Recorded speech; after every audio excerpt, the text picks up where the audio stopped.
Bonjour à tous et à toutes, à tous les Robins des Bois du monde entier. Encore une fois, je suis très heureuse d'être avec vous aujourd'hui. On vient tout juste d'atterrir et de rentrer du Liban, où on a été appelé en urgence pour une affaire familiale. Euh, et là, justement, ça m'a donné l'occasion de bien réfléchir et puis j'aimerais partager avec vous ces quelques réflexions, justement, notamment sur ce qu'on appelle l'incohérence. Alors je vais vous dire pourquoi j'ai envie de parler de ça, parce que voilà, ça fait un moment que dans les discussions, il y a toujours des personnes qui disent ah, un tel est incohérent, ou une autre est incohérente parce qu'elle a fait ci, parce qu'elle n'a pas fait ça. Et je me dis, il y a quelque chose qui ne colle pas dans l'histoire.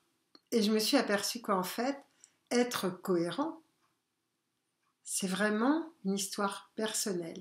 On est cohérent avec ce en quoi on croit, ce qui est une valeur pour nous. Et c'est ça surtout que j'ai toujours demandé de respecter, parce que ça me paraît important. C'est-à-dire de ne pas céder à ce qui nous paraît important. Alors je vais vous dire pourquoi j'ai pensé à ça. C'est parce que quand on a été appelé justement dans ce pays, euh, il y avait donc, c'était une urgence, et là on s'est dit, c'est le pays qui demande un PCR. Et nous, on ne veut pas en faire. Donc on n'y va pas. Et en même temps, au niveau du cœur, il y a quelque chose qui n'allait pas. Au niveau de l'amour, il y a quelque chose qui n'allait pas non plus.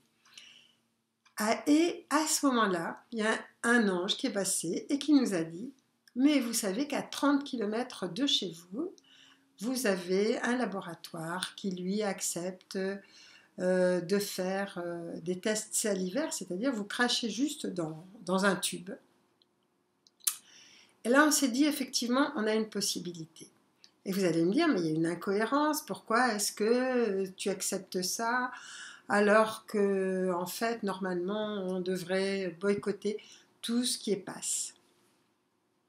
Moi, ce que je veux boycotter, c'est tout ce qui est nuisible à la vie, tout ce qui va à l'encontre de la vie, tout ce qui est contraire, nuisible en fait, oui, à ce qu'on vit, c'est-à-dire les injections, c'est-à-dire ce qui nous est imposé et qui peut nous détruire, ou qui détruit le peuple animal, ou qui détruit la nature, ou qui détruit, je veux dire, tout ce qui est autour de nous et ce qui fait partie de la planète Terre. Et là, je me suis dit, en fait, on a réfléchi avec Antoine, bien sûr, et on s'est dit, mais là, il y a quelque chose qui est proposé, c'est-à-dire qu'on peut effectivement aller au-delà des lois quelque part, et en même temps, aller dans ce pays et faire un test qui, de toute façon, ne nous posera pas de problème de santé, et qui ne sera pas nuisible, qui ne sera pas dangereux, parce que c'est ça qu'il faut éviter, en tout cas en ce qui me concerne. Et j'ai trouvé ça tout à fait cohérent. Alors, il y a aussi une deuxième chose, par exemple, un deuxième élément. On nous a proposé un salon à Bordeaux, donc pas très loin de chez nous, pour présenter le film Le courage au service du vivant. Ce film qu'on a fait et qui, lorsqu'il est sorti, s'est trouvé en même temps que les histoires de Covid. Donc on n'a pas pu le présenter, on ne le présenter que dans 2 salles. Ce qui est complètement évidemment dommage, insuffisant, et on est là pour effectivement faire en sorte qu'on puisse se réveiller, qu'il y ait quelque chose en nous qui se réveille. Et ce film-là est là pour ça, pour nous donner du courage, pour nous donner vraiment de l'élan, et au-delà de toutes les difficultés qu'on peut rencontrer dans notre vie ou dans nos vies. Et là encore, l'organisateur nous dit il faut un test PCR. Donc il l'a dit il y a quelques mois, bien sûr. On a dit on n'y va pas. Et puis, il n'y a pas très longtemps, donc comme on avait ce test salivaire, on s'est dit bon, ben, effectivement, là, il y aura une possibilité, mais on attend. Et puis dernièrement, il vient de nous dire maintenant, il y a un nouveau test que j'ai réussi à faire en sorte qu'il y ait plus que le test l'autotest. Et l'autotest est sans risque non plus. On a analysé les différents goupillons, enfin ce qui se passait, et puis il n'y a pas de risque. Donc c'est une question de cohérence, et là je suis d'accord. Je comprends qu'on soit cohérent, enfin en tout cas en ce qui nous concerne, pour nous, c'est une opportunité de pouvoir aller dans ce salon, présenter quelque chose. Si on voulait être cohérent d'une autre façon, et j'admets tout à fait que d'autres personnes tiennent à des idées et respectent leurs idées, ça me paraît aussi complètement cohérent. Et c'est là où je dis les cohérences sont très différentes d'une personne à une autre. Donc ça dépend vraiment de ce qu'on a, de ce que l'on défend. Et nous défendons le vivant. Nous défendons tout ce qui peut nuire au vivant. Ce qui ne veut pas dire qu'on soit tout le temps cohérent, parce que quelquefois, on ne sait pas. Quelquefois, on n'a pas été mis au courant, ou on ne s'est pas tenu au courant. Et quelquefois, on peut aussi faire des erreurs, humainement parlant. Voilà, et j'avais envie de vous parler de ça parce que je suppose que c'est arrivé à plusieurs d'entre nous de se dire, est-ce que je suis encore cohérent avec ce en quoi je crois? Et je me suis dit aussi, à l'époque de Yeshua, donc de Jésus, il y a 2000 ans, il y avait aussi les Zélotes et il y avait les Esséniens. Et vous savez, les Zélotes, ils étaient en lutte contre le pouvoir des Juifs. Ils étaient en lutte contre le pouvoir romain. Donc, ils étaient tout le temps en lutte. Et par contre, du côté des Esséniens, on avait accepté certaines de leurs conditions pour pouvoir continuer à guérir et à enseigner et à répandre l'enseignement. Et Yeshua faisait partie aussi des êtres qui avaient accepté aussi certaines conditions. Alors on pourrait se dire, est-ce que les Esséniens étaient incohérents? Je dirais non, à l'époque, ça nous semblait logique d'accepter par exemple de participer à certaines fêtes juives qui n'étaient pas les nôtres pour pouvoir continuer le travail qu'on avait à faire. Ça n'était pas nuisible, ça ne nous touchait pas, ça ne touchait pas notre intégrité et à ce moment-là, effectivement, on a accepté de faire de cette façon-là. Donc vous voyez, c'est quelque chose qui remonte loin, qui fait que on peut être zélote, on peut être essénien, on peut être templier, on peut être cathare. Ça ne veut pas dire que les uns ont raison, que les autres ont tort, mais ça veut dire que la cohérence, on peut l'avoir d'une façon ou d'une autre. Ce qui est important, c'est vraiment de respecter nos valeurs. Et pour moi, la valeur, c'est vraiment de ne pas nuire. Alors, il y a autre chose aussi dont j'avais envie de vous parler, c'est-à-dire que, en ce qui me concerne, je ne lutte pas contre un gouvernement, je ne lutte pas contre une personne. C'est-à-dire que je ne lutte pas contre des marionnettes. On peut les détruire, ces marionnettes. Il y en aura d'autres à leur place. Donc, je ne vois pas l'intérêt d'épuiser notre énergie à détruire ce qui, de toute façon, sera remplacé aussi vite. Par contre, ce qui m'intéresse et ce que j'aimerais, disons, rejoindre ou déstabiliser, c'est le ou les marionnettistes. Mais pour ça, je sais qu'il faut avoir une prise de conscience extrêmement forte, il faut avoir une solidité, il faut avoir une non-peur. Il faut avoir aussi, il faut petit à petit élever notre état vibratoire et croire en notre pouvoir. Et pas en croire au pouvoir de la technologie. Ce n'est pas nous qui sommes au service de la technologie, c'est la technologie qui est à notre service. Et tout ça, ça m'a amené aussi à vous parler d'un autre élément qu'on soutient en ce moment, en tout cas. C'est 1, 2, 3 soleil.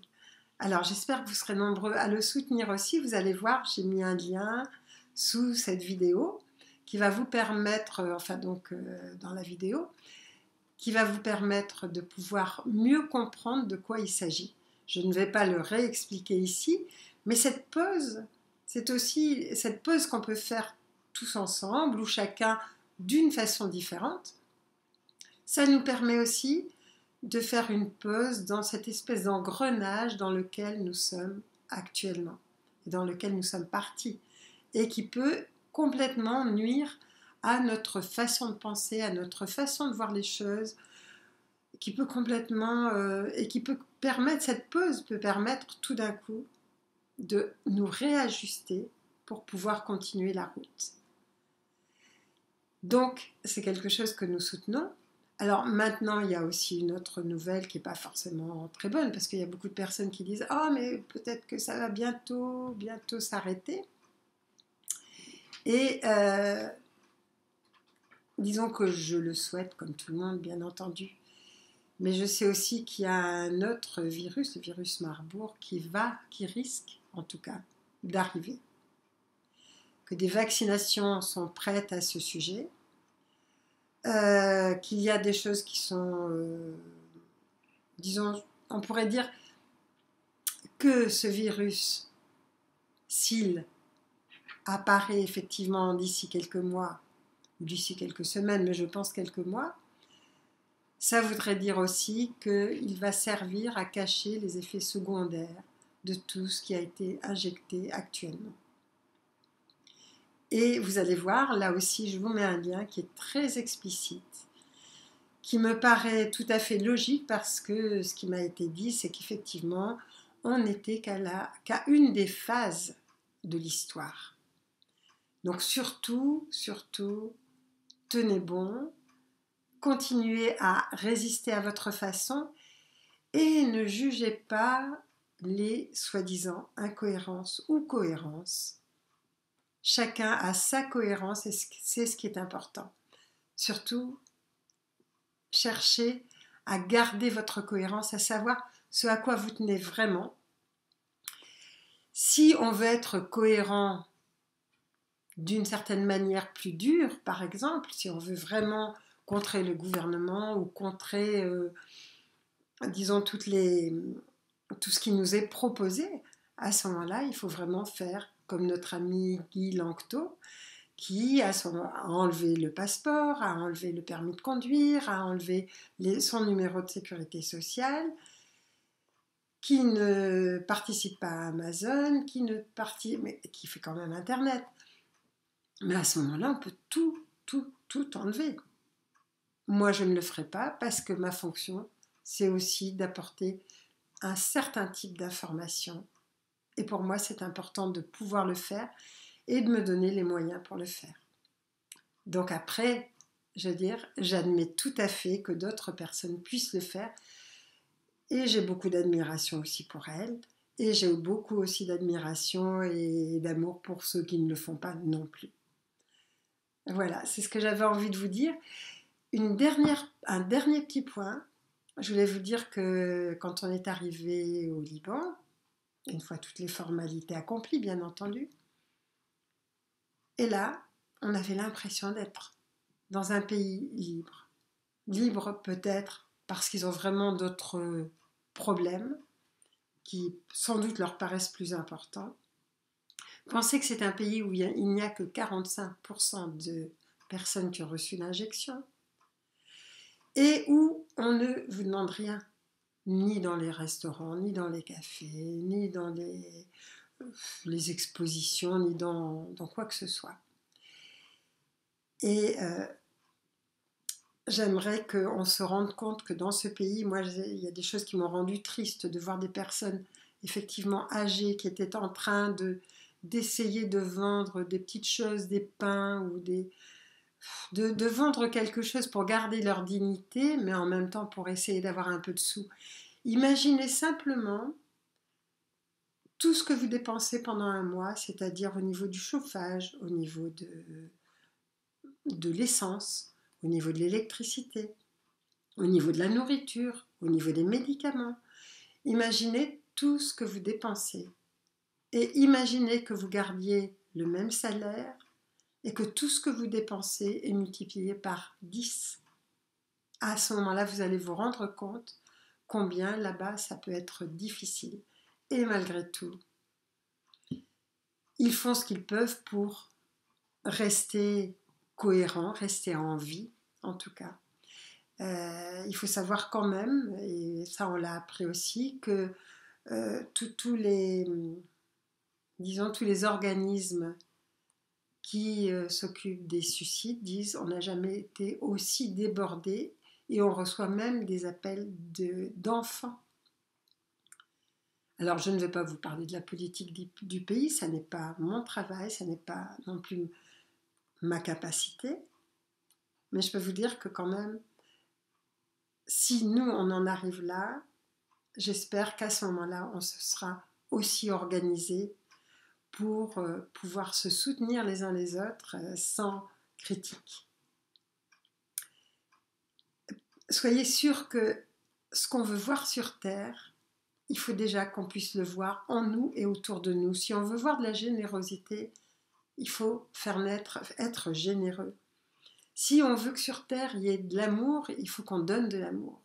Si on veut sur Terre qu'il y ait de la joie, il faut qu'on répande la joie autour de nous et qu'on l'ait en nous.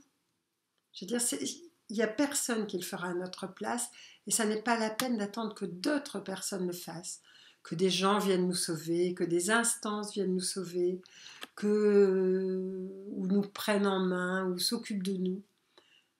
Dites-vous bien que si tous les souhaits que vous pouvez mettre pour la planète Terre, tout ce que vous aimeriez voir dans une Terre nouvelle, dites-vous bien qu'il faut d'abord qu'on le fasse naître en nous, qu'on le répande autour de nous, que cette qualité-là ou ces qualités-là, on les mette au service de la planète.